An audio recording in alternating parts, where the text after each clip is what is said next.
Free silver is Bill Bryan's text he spouts from day to day. His mouth and lungs and vocal cords all talk but nothing say. His cross of gold and crown of thorns are always in his way, while we go marching to victory. Hurrah, hurrah, McKinley is the man. Hurrah, hurrah, gold will lead the van. Then we will shout protection over all this glorious land, marching with McKinley to victory.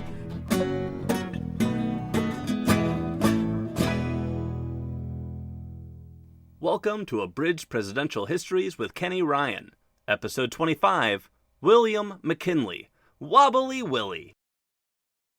The United States currently owns 14 territories inhabited by more than 3.2 million people. People who don't get to vote for president or legislators to represent them in D.C. We don't think of ourselves this way, but we kind of are an imperial power. How did this happen?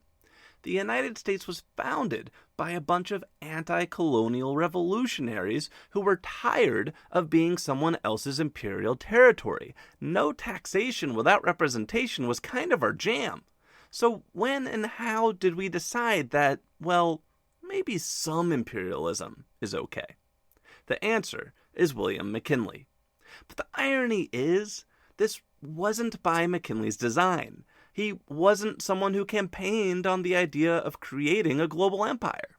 One of the first things he said upon reaching office was, "No jingo nonsense." But events beyond his control would lead him to call for war with Spain, and once he got the ball rolling, empire making would prove a hard habit to stop. Today, we dive all in on the life and times of William McKinley, the man who presided over the dawn of the American century.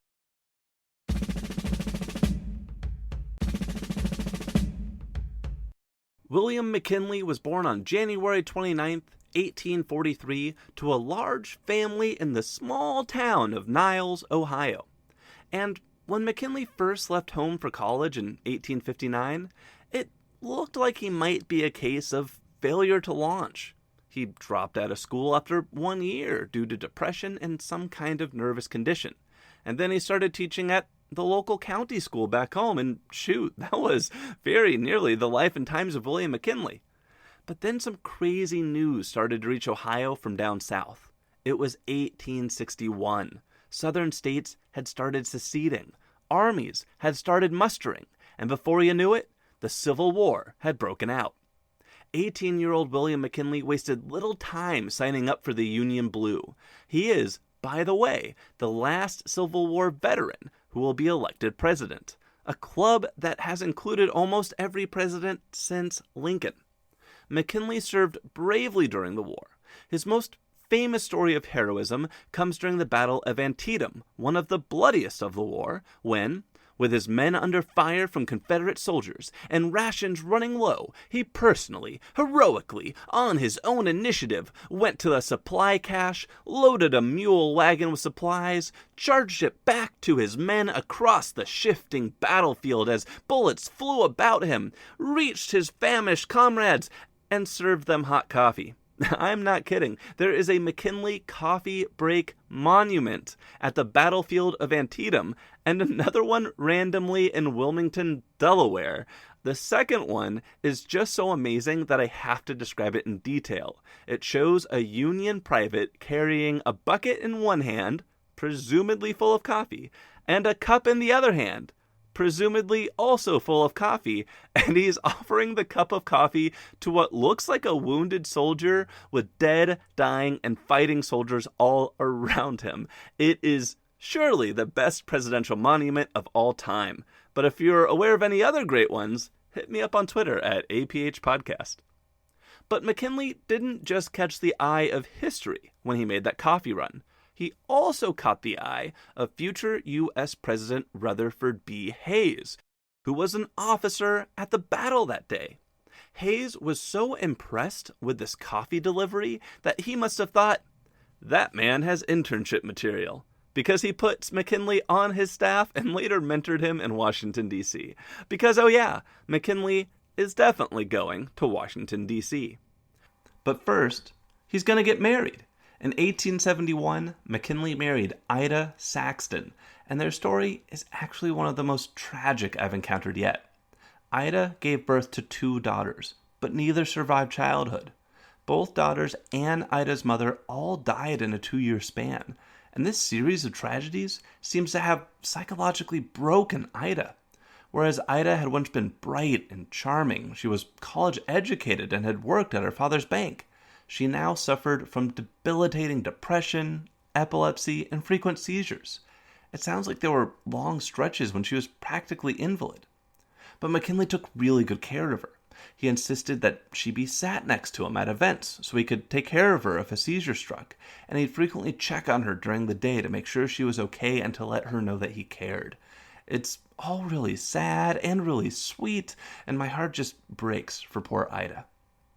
McKinley's marriage to Ida isn't the only thing that happened after the end of the Civil War. He also used the connections and reputation he'd made on the battlefield to enter law and politics back home. His political rise began soon after. In 1876, he was elected to Congress, where he developed a reputation for congeniality. His biggest accomplishment in Congress was one we have talked about before, the McKinley tariffs. This was that huge slew of tariffs the Republican Party passed in 1890 during Benjamin Harrison's presidency that increased the average duty from 38 to 50%, making American manufacturing more profitable while raising prices on just about everything for everyone else. This had 2 quick results for McKinley. It made him some rich friends, and it got him kicked out of office. Let's start with the getting kicked out of office bit. You may remember from the past couple episodes that the Democrats trounced the Republicans in 1890 after the economy turned south for a variety of reasons, including tariff-fueled price spikes. Well, this pretty well turned the nation against tariffs that bore McKinley's name. And that wasn't very good for McKinley. It didn't help that McKinley's Democratic opponent in the 1890 congressional race came up with a clever way to make sure local voters made the connection. The Democratic candidate had young boys go door to door pretending to sell goods. When they got the residents good and interested in what they were selling, they'd reveal prices that were double what they should have been. When the outraged prospective buyers said, "Hey, what kind of fool do you take me for?" the boys would say, "Aw, shucks, mister. Prices are up because of the McKinley tariffs. I'd love to sell it for less, but you'll have to take it up with Mr. McKinley." Which they did when they voted McKinley out of Congress in 1890. But there was a benefit to McKinley to offering those tariffs.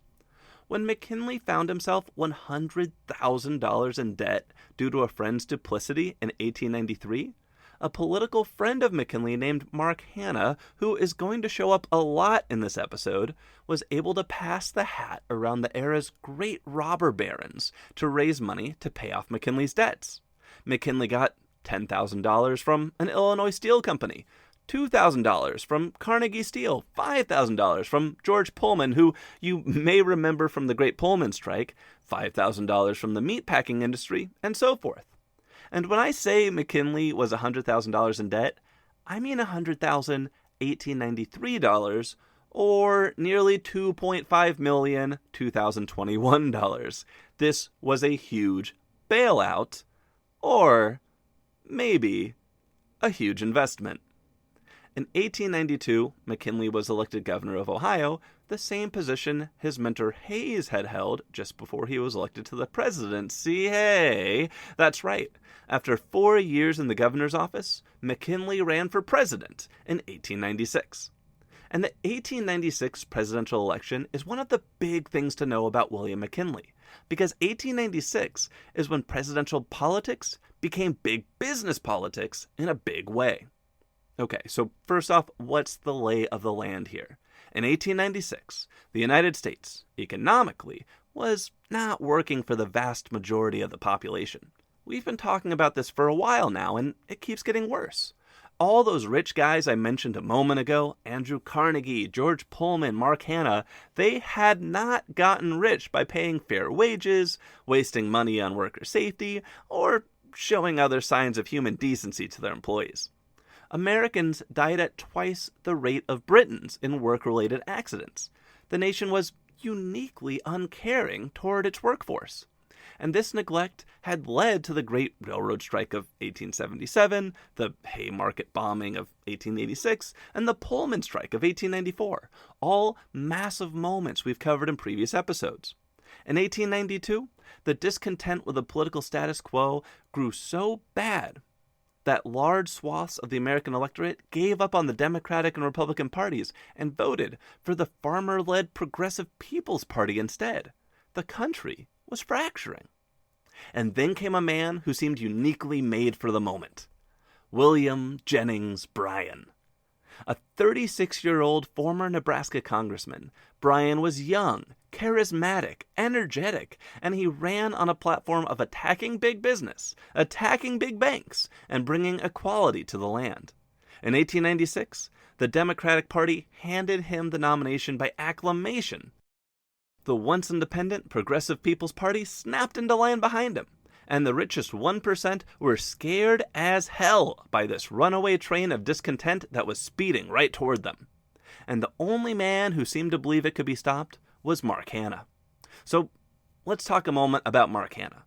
Mark Hanna's nickname was Dollar Mark, and it's a very appropriate nickname. Hanna is the man who, remember, organized the robber baron bailout of McKinley when he found himself in debt in 1893. The reason Hanna had been able to do that is that he himself was a millionaire who personally knew all the other millionaires. He was also someone who had been in the smoke-filled rooms of Republican politics for nearly 20 years. And, most importantly, he'd been nurturing William McKinley to the run for the White House since, about the time McKinley passed that huge tariff bill, which, made a ton of money for Dollar Mark and his robber baron friends.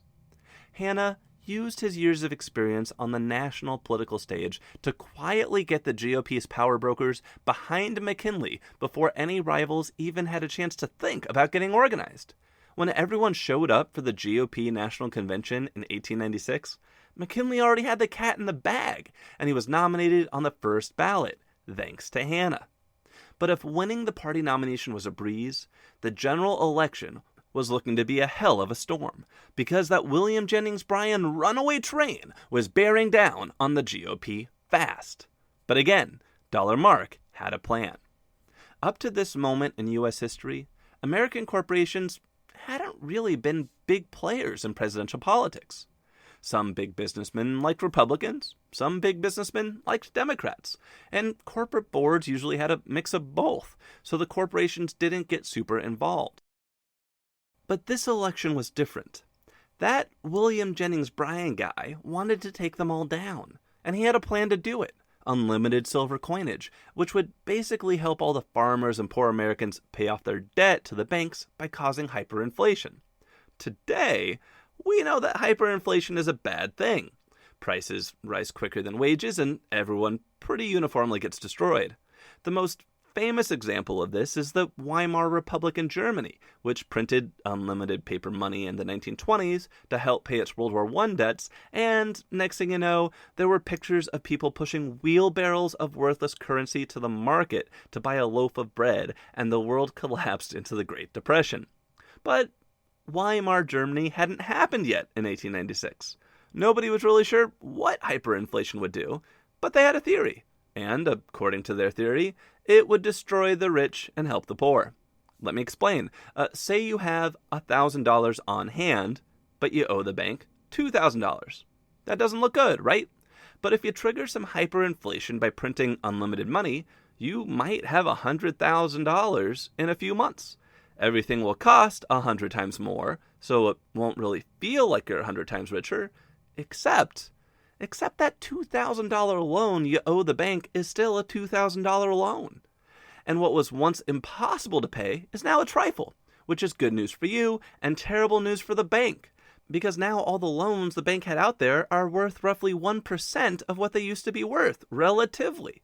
The banks would lose all their value and be destroyed, and that's bad news for rich people, because rich people depend on massive bank loans to grow their business and live beyond their already extravagant means. If the banks went down, the industrialists would go down with them. Everyone knew this. All Mark Hanna had to do was remind them. It all started when Mark Hanna convinced a big-name Democrat who had made a fortune building the Great Northern Railway to Seattle to flip his support to the Republicans and write a big, fat check with McKinley's name on it.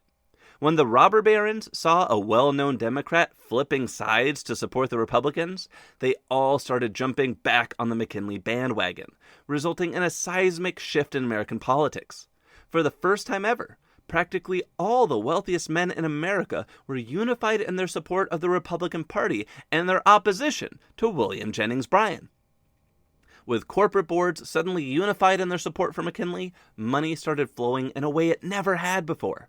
Hanna identified how much money each industry could afford to contribute to the campaign, and then he told them how much money they would stand to lose if Bryan were elected.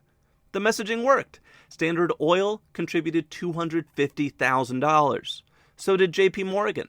Railroad barons donated $174,000. Chicago meatpackers gave $400,000. The GOP is estimated to have raised $3.5 million in 1896. Double what it had raised in the previous election just 4 years earlier, and 7 times as much as what the Democrats raised in 1896, a paltry $425,000. That Republican cash fueled the first mass mailing campaign in U.S. history. While the charismatic William Jennings Bryan barnstormed across the nation, traveling 18,000 miles and delivering some 600 speeches to roughly 5 million Americans, sometimes delivering 36 speeches in a single day, William McKinley didn't go anywhere. He stayed at home in Canton, Ohio, and gave 300 speeches to 750,000 Americans from the comfort of his own front porch. And for the millions of Americans who did not make it to Canton, booklets, pamphlets, posters, and articles were distributed by mail to every community in the country. 250,000 pieces of literature were printed, 18 pieces per voter.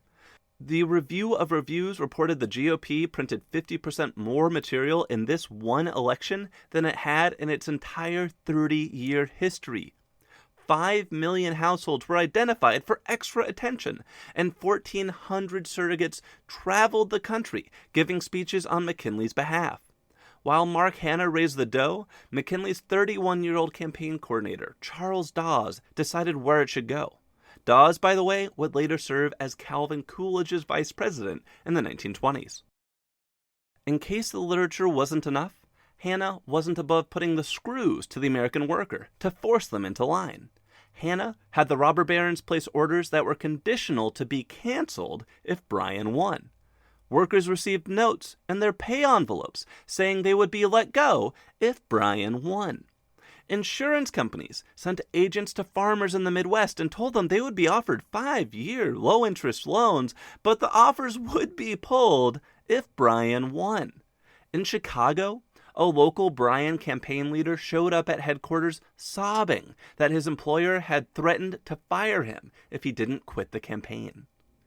Bryan started telling supporters to just support him in secret if doing so publicly would cost them their jobs.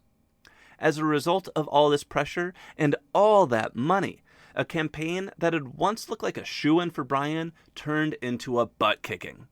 The power of labor and populism was nothing against the power of corporate America. When the final votes were tallied, William McKinley had soundly defeated William Jennings Bryan 7.1 to 6.5 million popular votes and 271 to 176 electoral college votes. It was time for corporate America to see exactly what it had bought.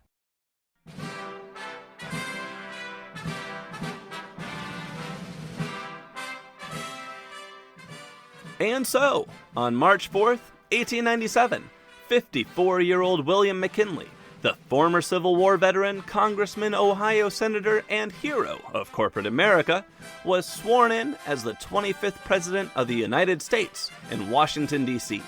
But what did the world and the country look like when McKinley became president? Let's look around.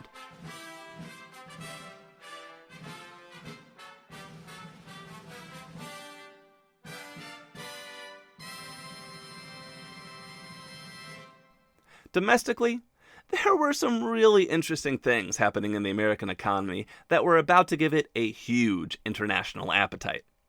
We've talked a lot about the whipsaw of growth and recessions that was the Gilded Age economy. We've talked about how the richest Americans were making out like bandits, while laborers were growing disgruntled, working dangerous jobs for low pay. What we haven't talked about is that, while all that was happening, U.S. manufacturing was becoming the envy of the world. You know how we keep talking about tariffs on this podcast, including earlier this episode? Well, they kind of worked. According to the U.S. Department of Commerce, for most of the 19th century, foreign goods sold to Americans had a 20 to 60% tariff on them compared to an average 5% tariff today. And those huge tariffs protected fledgling American industries who couldn't produce stuff as cheaply as the more established British manufacturers overseas. If the tariffs had not existed, Americans would have continued buying all the cheap stuff the British made instead of buying the more expensive stuff Americans made, and American industry would have been strangled in the crib. But because those tariffs did exist, import prices were artificially higher, and good Americans bought American goods, and the American industry grew. Just everyone in the country was footing the bill. By the time McKinley entered the White House, those once fledgling American industries were now producing more stuff more cheaply than even the mighty UK. But there was a slight downside to this. Have you ever heard of supply meets demand? The idea that if demand is greater than supply, prices will go up, but if supply is greater than demand, prices will drop? Well, back in the 1890s, American manufacturers and farmers were pushing it to the limit to produce as much as they could, way more than there was domestic demand for. This wasn't just causing prices to drop, this was resulting in stuff being unsold. Because nobody wanted to be the guy or gal who cut production if nobody else was going to do it too, because then you were just going to get gobbled up. So instead of American businesses saying, maybe we can reduce these 16-hour work days so we don't produce as much and people can enjoy their lives, they said, we would be a lot more profitable if we could start selling this stuff overseas. And so, American businessmen started pressuring the government to look for ways to open foreign markets to American goods. And, spoiler alert, no foreign market looked as attractive to American businessmen as China, a single nation that was then home to roughly 23% of the world's population. Get into China, the businessmen thought, and we'll never run out of people to sell to. Which takes us to the international situation. The McKinley administration is gonna fight a war with Spain, annex Hawaii, and send an army to China, and always with an eye on the economic bottom line. These moves were not driven by big business, but they didn't happen in a vacuum either. Let's start with the Spanish-American War, which starts with Spanish Cuba. The United States had long coveted Cuba. Thomas Jefferson and John Quincy Adams had written about what a great state it would make. James K. Polk and James Buchanan had tried to buy it, but Spain had clung to it, first as one of its favorite New World colonies, and then as one of its last New World colonies, as Spain's once vast American empire collapsed. But that didn't mean Spain ran the place well.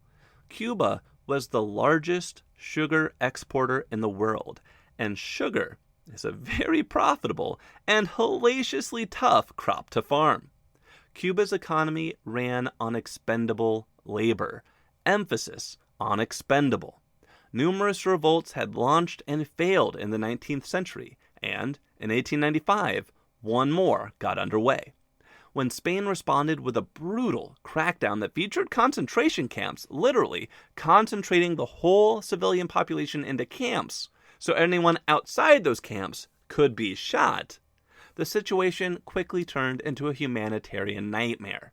Up in the U.S., Cuban nationalists launched a masterful PR campaign that soon won the overwhelming support of the American people who wanted to get into Cuba and kick out the Spanish.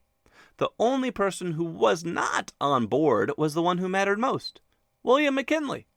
Remember, McKinley had seen war. He had been there at Antietam. He didn't want any part of war with Spain, and so he negotiated instead. He sent a diplomat to Spain with demands that Spain let up in Cuba or else, and the Spaniards said yes. War averted, chalk one up for diplomacy. But then, well, when the Spanish elites in Cuba learned that they were supposed to let up and go easy on the rebels, they kind of flipped out and started to riot. They didn't want any Americanos telling them how to run their island. McKinley responded by sending a warship to observe what was happening from Havana Harbor. The ship he dispatched was the USS Maine. On January 25th, 1898, the Maine arrived in Havana.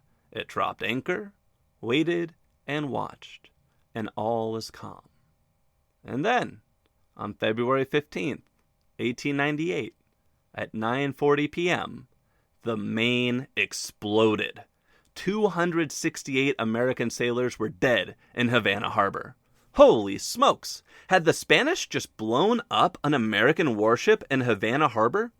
Nobody actually knew for sure, but American newspapers didn't wait to find out. 2 days after the explosion, and without a shred of evidence to go on, national newspapers declared Spain had sunk the ship with a mine or torpedo. But again, McKinley refused to be rushed into war with Spain. He was so resistant to war, the American press started to call him Wobbly Willie. But he wanted an investigation. He ordered an investigation. And then, on March 24th, 37 days after the ship had exploded, the Navy delivered its report. Conclusion: an external mine had likely caused the explosion that sank the Maine. At this point, McKinley was still looking for an out, but he started preparing for war. He asked Congress for military funds, and they approved a shocking $50 million in a matter of days. This blew Spain's minds. They could never hope to raise that kind of money in so short a time. How had the Americans just done that? Assistant Secretary of the Navy, Theodore Roosevelt, went on a spending spree, outbidding the Spanish for ships they had commissioned, and even acquiring and retrofitting private yachts. A month earlier, McKinley feared the U.S. could never compete with Spain's larger navy. Now, the U.S. had bought or leased 100 vessels in weeks. This was suddenly looking like a fairer fight. With this navy and war budget on hand as one hell of a stick, McKinley tried one last time to avoid war. He sent Spain an ultimatum. Let the U.S. mediate peace between Spain and an independent Cuba, or it would be war.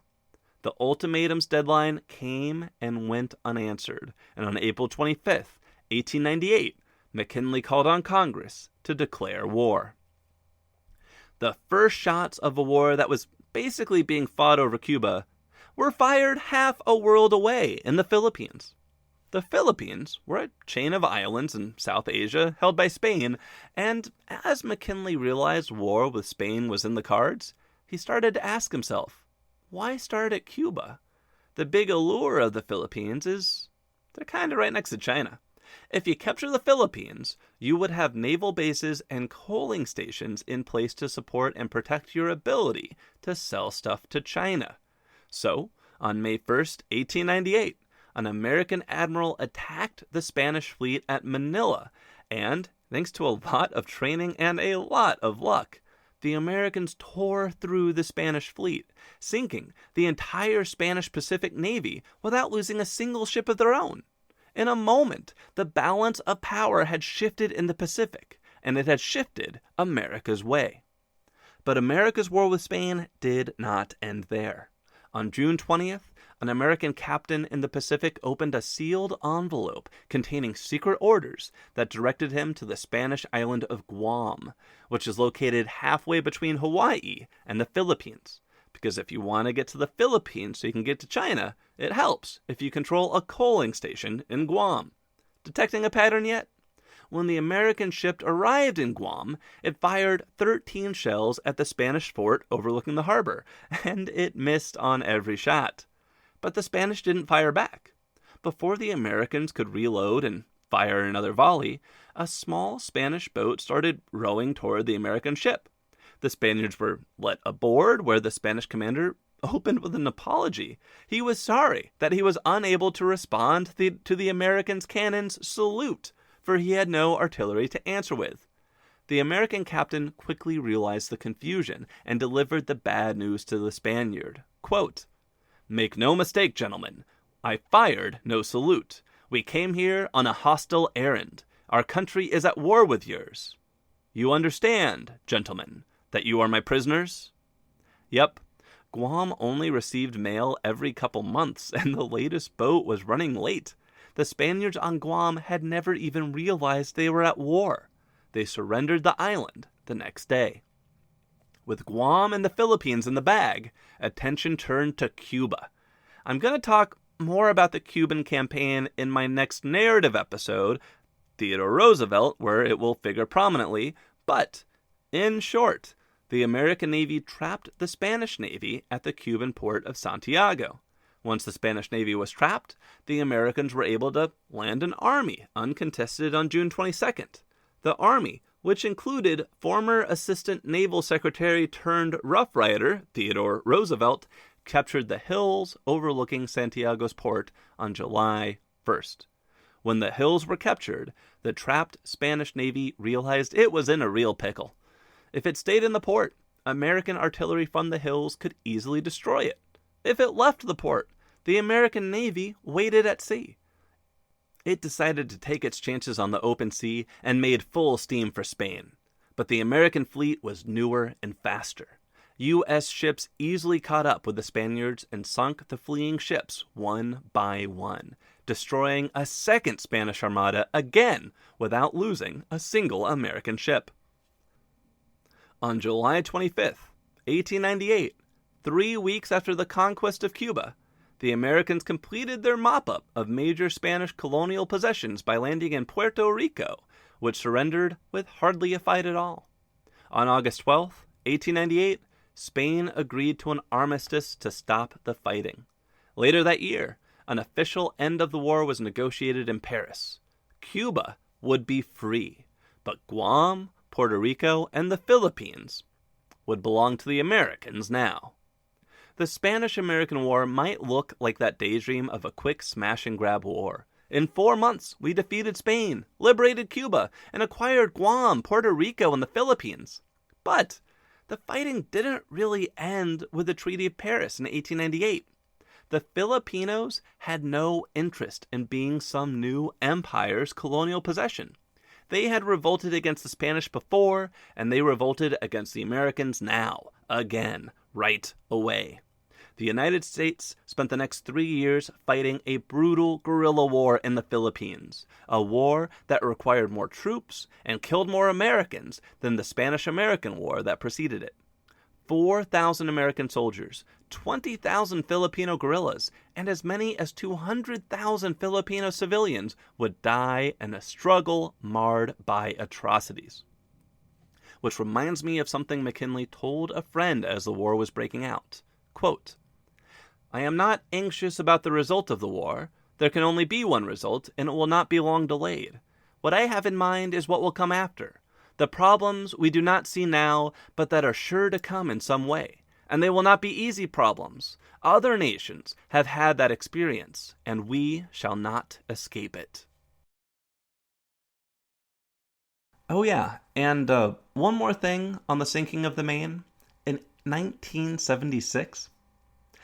1976, 78 years after the ship went down, a new report using modern technology would conclude the explosion that sank the Maine had actually come from inside the ship and was triggered when the ship's munitions accidentally caught fire.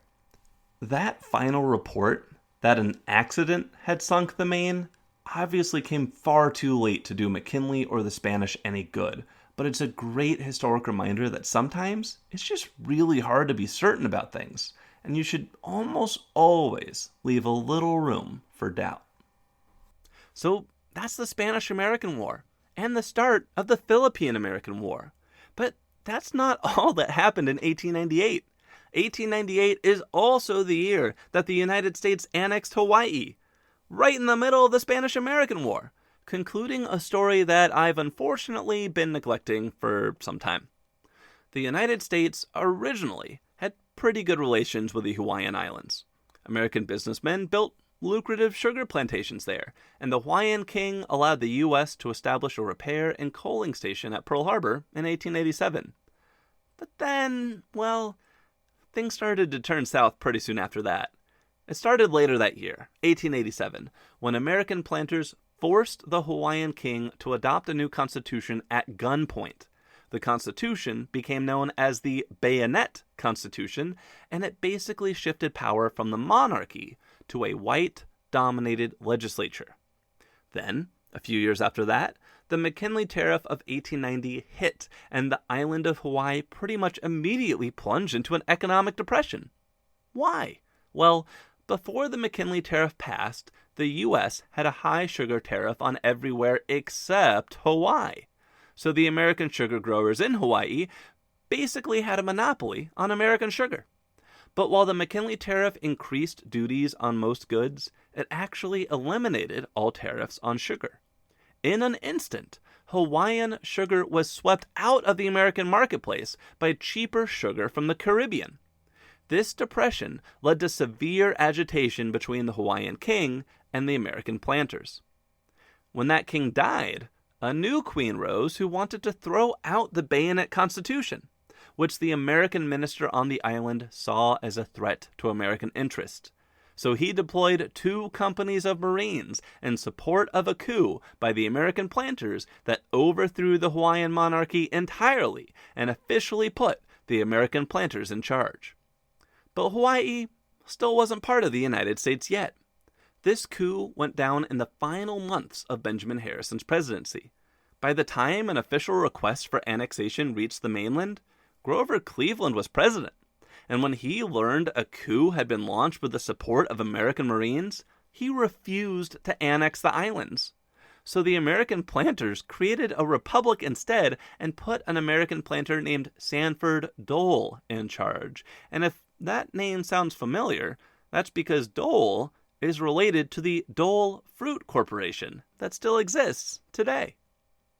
Dole continued to campaign for American annexation, and after the United States captured the Philippines from Spain in May 1898, annexing the Hawaiian Islands to use them as a coaling station between Guam, the Philippines, China, and the West Coast suddenly made a lot of sense. And so, 2 months after the Philippines were conquered, Hawaiian annexation was overwhelmingly approved, 42-21 in the Senate and 209-9 in the House. Which takes us to the last foreign intervention of McKinley's presidency, China. That's right, the United States sent an army to China. Why? Okay, the backstory for this one starts earlier in the 19th century, when the British started selling opium in China basically to make a buck. When China tried to shut down this opium trade with force, the British met force with force and defeated China in a fight known to history as the First Opium War. As spoils of war, the British demanded China open 5 Chinese ports to international trade and grant the United Kingdom control of the island of Hong Kong. And, well, once the world saw Britain pushing China around, everyone wanted a slice of the pie. France, Germany, Japan, even the United States during John Tyler's presidency either negotiated or by force obtained enclaves in ports and towns all over China. Some nations even acquired larger tracts of land called concessions that were basically colonies in all but name. I'm having trouble getting an exact count, but I believe there were dozens of these concessions and treaty ports by the year 1900. But all this caused a lot of friction in China. As the Western powers expanded into China, they brought Christianity with them, which forced converts to give up local festivals and ancestor worship, something that was sacrilegious to the Chinese who didn't convert. As a combination of foreign exploitation and natural disasters ravaged China, the peasants began to think it was all the Westerners' fault. A secret society called the Righteous and Harmonious Fist, which is a killer name, began to organize a rebellion. The group practiced martial arts rituals that they believed made them invulnerable in battles.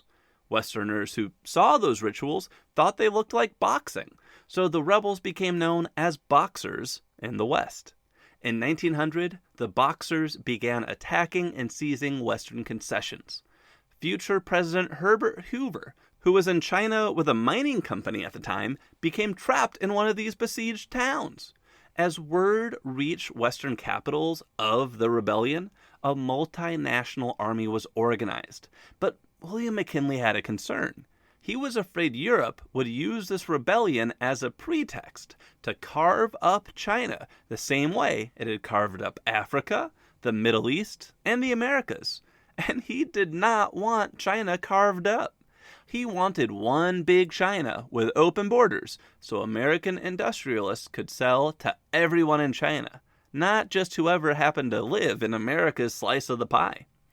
8 nations sent roughly 50,000 total troops to march on China's capital in Peking to put the rebellion down, including something like several thousand American soldiers. As you might imagine, this was a weird army that was not entirely cohesive. You had Japanese, Russian, British, French, American, German, Italian, and Austro-Hungarian soldiers all more or less marching in the same direction, but not entirely trusting each other, and with good reason. When the armies reached the outskirts of Peking, they went to sleep that night on the understanding that they'd all enter the city at the same time the next day. But when they woke the next morning, they realized the Russians had snuck out of their camps early to try and seize the capital on their own. Everybody else rushed in and, on August 14th, 1900, captured the Chinese capital to officially end the revolt. As a peace treaty was drawn up after the war, American involvement helped McKinley make sure America had a place at the peace table. Nobody was carving up China. Instead, there would be an open door policy where all nations were allowed to sell whatever they wanted, wherever they wanted in China. And there is an interesting irony here. Today, China is kind of the United States' one rival superpower. But there might not be a unified China today if not for McKinley's actions 120 years ago. Think about it. Western powers carved up the Middle East, and the Middle East today is a mess of countries that don't really make sense and are always feuding with each other instead of unifying to project power onto the world. It's a similar story in Africa and the Americas. We look at strife in those regions and say, damn, look at all that violence because of the way dumb Europeans carved up the map. But shoot, what if we end up at war with China down the road? Will we wish that China had been carved up the way the Middle East was? I'm not saying yes, but I'm saying it's an interesting counter-argument to play around with. Anyway, that wraps up the international adventures of William McKinley. There was the Spanish-American War, followed up by the forgotten Philippine-American War. There was the annexation of Hawaii and the Boxer Rebellion in China.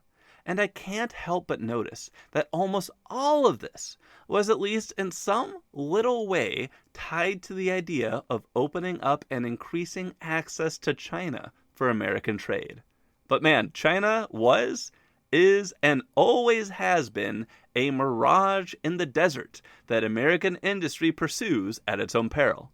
Trade in China never did pay off the way Americans hoped. all anybody ever sees is its vast size and vast population. Back then, nobody looked closely enough to realize the average Chinese citizen lived on 5 cents a day, and good roads did not exist to ship American goods to them anyway. The average Chinese peasant wasn't gonna buy jack from America.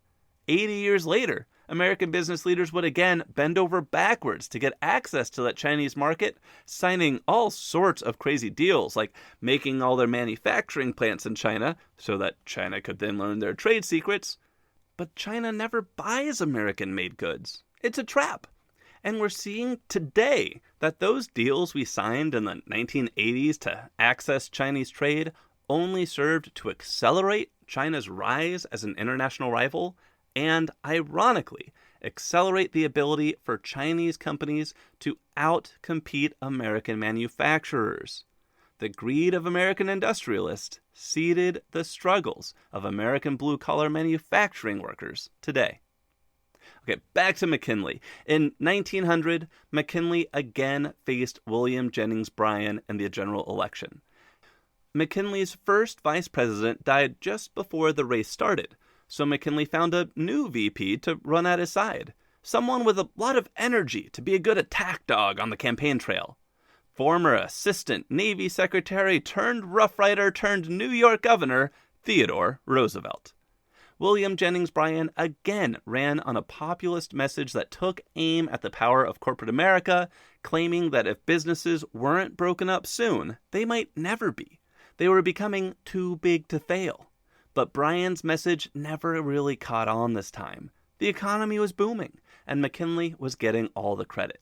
McKinley was easily reelected 292 to 155 in the Electoral College in 1900.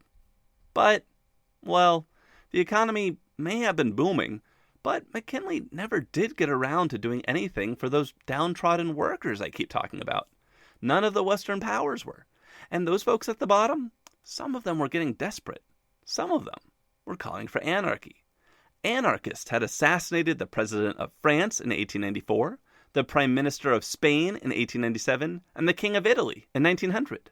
And on September 6, 1901, an anarchist shot and killed the president of the United States. William McKinley was shaking hands at the Pan American Exposition in Buffalo, New York, basically a World's Fair, when an assassin in the line of well-wishers pulled out a pistol and shot McKinley twice before being subdued by the crowd. One bullet deflected off a button and did little harm, but the other passed through McKinley's stomach. The president underwent surgery at the fair's hospital in an operating room that lacked modern equipment and was so dimly lit that mirrors and windows had to be used to provide light. After the surgery, it initially appeared the president would recover, but gangrene had already set in. McKinley's blood became poisoned. After a week of progress, the president suddenly took a turn for the worst and rapidly deteriorated. He died on September 14th, 1901, at the age of 58. And somewhere in upstate New York, descending from the peak of the state's highest mountain, Vice President Theodore Roosevelt learned he was about to be sworn in as the next president of the United States. And as for McKinley's wife, Ida, man, she'd already suffered so much tragedy. And here's another, her husband taken from her by an assassin's bullet. She was so distraught, she couldn't bring herself to attend McKinley's funeral.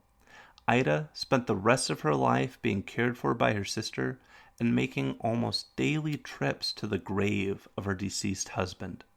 She died fewer than 6 years after McKinley, on May 26, 1907, at the age of 56. So that wraps up the story of William McKinley. It was quite a ride, wasn't it? But if you want to remember just 3 things about McKinley, I'd suggest: A, bringing big business into presidential politics in a big way during the election of 1896. B, he presided over the Spanish-American War, which liberated Cuba and brought Guam, Puerto Rico, and the Philippines under American control, and set the stage for the bloody Philippine-American War.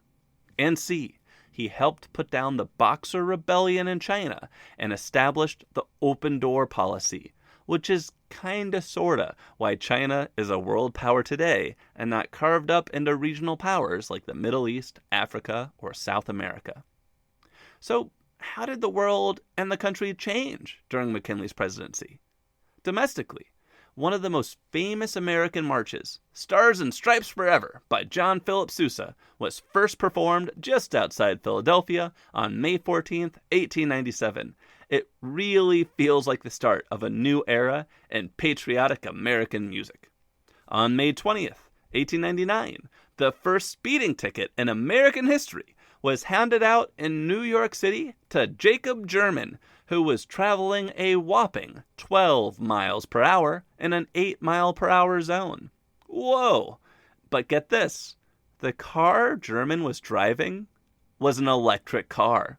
Ready for a crazy stat? In the year 1900, there were 4,192 cars on American roads. 1,681 were steam-powered. 1,575 were electric, and 936 had internal combustion engines.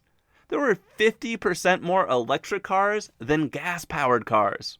That is just mind-boggling to me, and obviously a statistic that won't hold true for long. Internationally, Bram Stoker wrote Dracula in 1897. If you have not read this book, it is way more modern than I was expecting when I read it back in high school. One of the characters is a Texas cowboy, for goodness sake. It's a fun story. You might enjoy it. The German company Bayer patented aspirin in a powder form on March 6, 1899. Aspirin derives from a chemical found in the bark of willow trees, by the way. Cool fact. And over in Great Britain, Queen Victoria, who had ruled the British Empire since the presidency of Martin Van Buren in 1837, died on January 22nd, 1901, at the ripe age of 81. Her death signaled the end of Britain's most powerful era and the start of an American century. Okay, so what can we learn from William McKinley? I'm going to say, be open to unexpected opportunities. Nobody had ever run a multi-million-dollar campaign until McKinley had the opportunity to, and he said, let's do it. McKinley tried all he could to avoid war with Spain, but when public pressure hit a crescendo and he realized he could liberate Cuba, and expand America's commercial empire into the East at the same time, he rolled the dice. And when turmoil in China threatened to carve the empire to pieces, McKinley dispatched American troops to help put down the Boxer Rebellion, and then make sure American interests were served at the peace conference after. None of these are things McKinley set out to do, but when opportunities arose, he acted decisively to maximize them, and that was the secret to his success.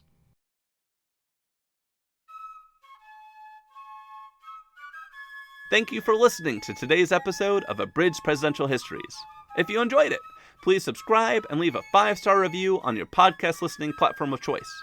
You can also follow the show on Facebook at Abridged Presidential Histories or on Twitter at APH Podcast. If you'd like to support the show, you can look it up on Patreon or go directly to www.patreon.com/abridgedpresidentialhistories. It helps me buy books and pay to host the show, and I super appreciate everyone who has contributed so far.